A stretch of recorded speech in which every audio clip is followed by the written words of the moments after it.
Assalamualaikum warahmatullahi wabarakatuh. Saya Rizky Jarwati. Di sini saya akan memaparkan atau menjelaskan standar operasional prosedur pemeriksaan GCS atau pemeriksaan Glasgow Coma Skill atau disingkat GCS. Di sini untuk mengecek kesadaran ataupun respon kesadaran skala nyeri pada pasien dengan koma tersebut. Di sini pemeriksaan tingkat kesadaran klien dengan menggunakan skala koma GLOS ataupun tujuannya di sini dilakukan pemeriksaan GCS yaitu mendapatkan data objektif dari pasien tersebut. Selanjutnya kebijakan pasien baru maupun evaluasi perkembangan kondisi pada pasien tersebut. Selanjutnya sebelum dilakukan tindakan yang pasti di sini kita siapkan alat tulis untuk mengobservasi nantinya keadaan pasien. Selanjutnya prainteraksi yang dilakukan ke pasien yaitu melakukan verifikasi data sebelum sebelum masuk rumah sakit ataupun pada saat masuk rumah sakit. Selanjutnya yang kedua, setelah itu yang pasti perawat mencuci tangan terlebih dahulu. Yang pasti di sini safety, di sini penyelesaian safety ataupun ada indikasi-indikasi tertentu menularkan penyakit, kita harus menggunakan APD yang cukup. Selanjutnya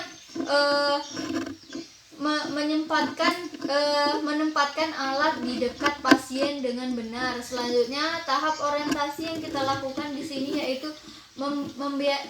yang pertama memberikan salam kepada pasien sebagai pendekatan terapeutik yang baik dan benar. Selanjutnya mengucapkan salam, mengidentifikasi pasien, nama, identitas, dan memperkenalkan diri perawat siapa yang berjaga ataupun perawat siapa yang melakukan tindakan. Selanjutnya menjelaskan tujuan dan prosedur tindakan apa kepada keluarga maupun pasien. Selanjutnya menanyakan kesiapan klien sebelum kegiatan dilakukan. Nah, di sini tahap kerja yang kita lakukan, masuk ke tahap kerja. Yang pertama, sebelum kita melakukan tindakan apapun itu, kita harus mengetahui indikasi pasien tersebut dan memposisikan pasien dengan senyaman mungkin. Maka dengan kita memposisikan pasien dengan senyaman mungkin, pasti akan menambah sedikit kenyamanan pasien dan untuk kesembuhan pasien, untuk memaksimalkan tindakan yang akan kita lakukan tersebut. Selanjutnya menyempatkan diri di sebelah kanan pasien, menyempatkan diri kanan, keadaan posisi kanan ataupun kiri pasien. Selanjutnya kita menanyakan kesiapan pasien, apakah pasien bersedia dengan kontrak waktu 30 menit ataupun sampai 1 jam kemudian, apakah bersedia. Selanjutnya kita cek GCS-nya. GCS ini memeriksa refleks membuka mata dengan benar ataupun memberikan refleks verbal atau suara yang ia ucapkan dengan baik dan benar. Selanjutnya memeriksa refleks motorik pergerakan sendi-sendi dengan benar.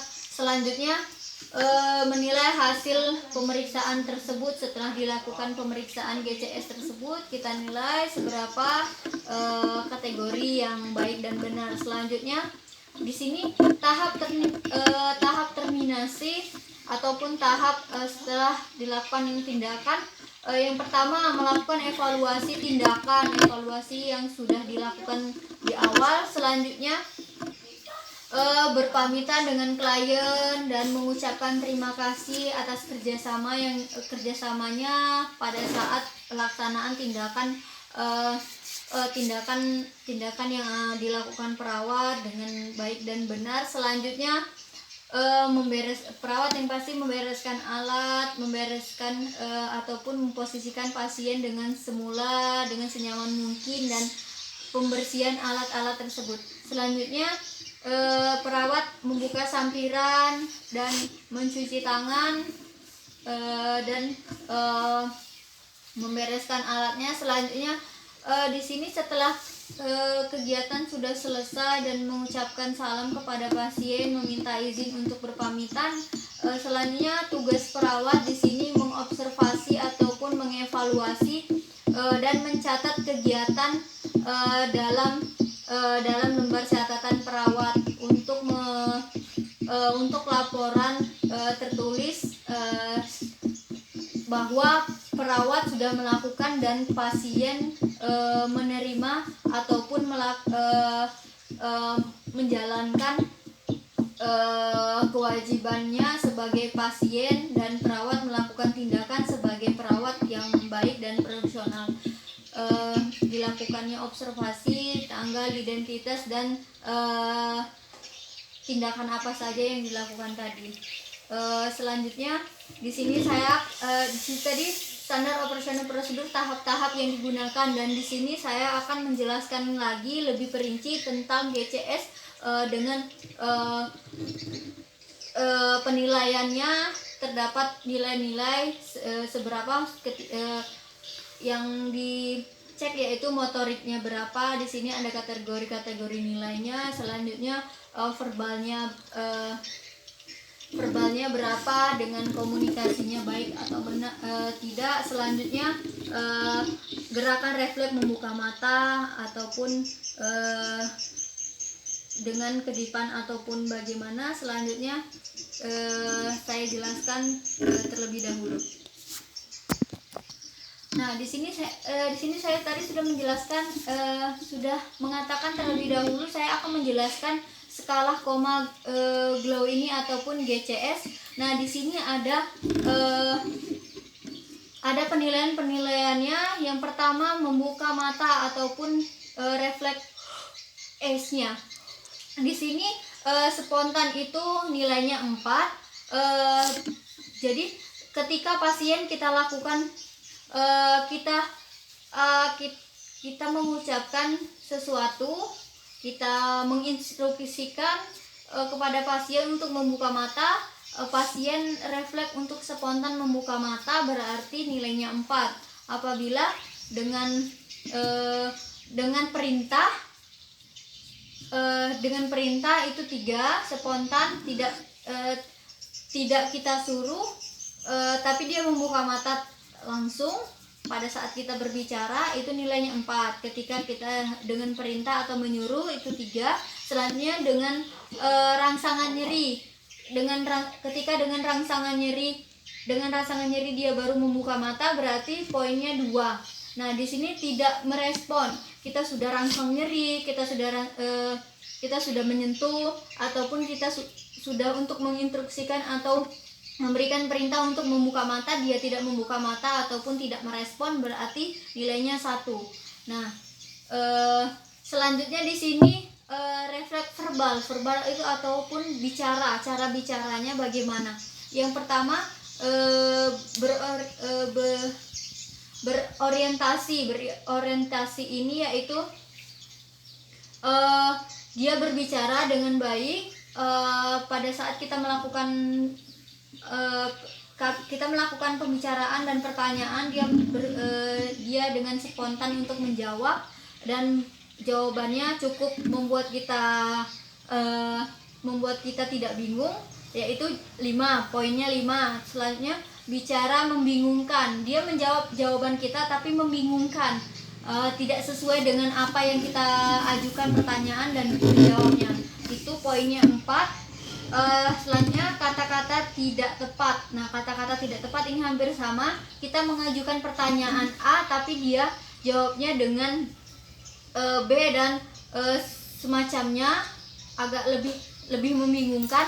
Itu poinnya 3. Selanjutnya suara tidak dapat dimengerti. Di sini agak menggerema ataupun kita menanyakan sesuatu, dia menjawab, tapi suaranya tidak jelas dalam arti antara berbicara dengan kata-kata dengan menggerutu. Di sini poinnya 2, skornya 2. Selanjutnya tidak merespon. Di sini dia ada refleks mata, refleks suara, tapi dia tidak mau berbicara. Di sini skornya 1. Selanjutnya respon motorik. Respon motorik yaitu rangsangan nyeri pada pasien. Selanjutnya di skor 6 dengan perintah. Jadi di sini apabila dengan tirah baring perawat, kita sebagai perawat memerintahkan Bapak Ibu angkat kakinya sebelah kiri, angkat ke atas. Nah, ketika dia menuruti atau mendengarkan perintah atau perkataan kita, itu skornya 6.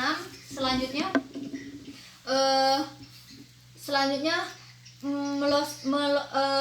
menunjukkan rangsangan nyeri pada pasien. Misalnya dia menunjukkan, kita menanyakan, Bapak Ibu, rangsangan nyeri ataupun rasa nyeri yang Bapak rasakan di bagian kiri sebelah mana. Dia menunjukkan dan menggerakkan, berarti itu poinnya, skornya 5. Selanjutnya menarik area yang nyeri. Menarik kita misalnya menyenggol sebelah kanan dan mukanya pada di posisi itu dia menarik, berarti dia merespon rangsangan nyeri tersebut dengan skor 4. Selanjutnya refleks abnormal pada pasien. Refleks abnormal di sini antara dia ingin ragu-ragu untuk menggerakkan motoriknya, tapi dia merasakan nyeri. Di sini skornya 3. Selanjutnya ekstensi di sini dia ingin menggerakkan, hampir sama dengan refleks abnormal, tapi dia lebih tidak ada respon pada saat kita gerakkan kakinya tersebut. Itu skornya 2. Selanjutnya tidak merespon di sini, walaupun kita angkat kakinya pun dengan ke atas, dia ikut ke atas, ke bawah pun ikut ke bawah, tidak merespon apapun itu, tidak terdapat rangsangan nyeri ataupun rasa nyeri yang dirasakan, tapi dia berbicara dengan mengatakan tidak ada respon pada saraf ataupun pada respon motoriknya, itu nilainya 1. Baiklah, di sini saya mungkin cukup jelas tentang GCS dan tahap di bagian mata, pemeriksaan rangsangan pada mata ataupun respon verbal atau suara ataupun bicaranya. Selanjutnya motoriknya, pergerakan sendi-sendi pada pasien dengan pemeriksaan GCS. Baiklah, mungkin sudah jelas. Saya akhiri. Wassalamualaikum warahmatullahi wabarakatuh.